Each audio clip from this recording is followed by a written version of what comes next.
How are you all? Yes, I'm also pretty well by the grace of Almighty Allah. It's me Anisa once again before you. Now I'm a student of English Camford. Thanks my noble teacher Asatnu sir. Give me this golden opportunity to say something before you.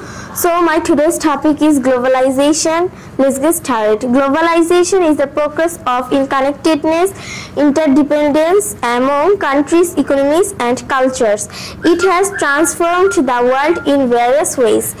It has Economically, globalization has facilitated the flow of goods, services, and capital across borders. This has boosted economic growth and reduced poverty in many developing nations. It has also led to job displacement in some regions. Globalization has led to the spread of ideas, values across the world. On the other hand, many people believe it. Some positive sides of globalization are education, trade, competition, technology, capital flows, employment, and culture.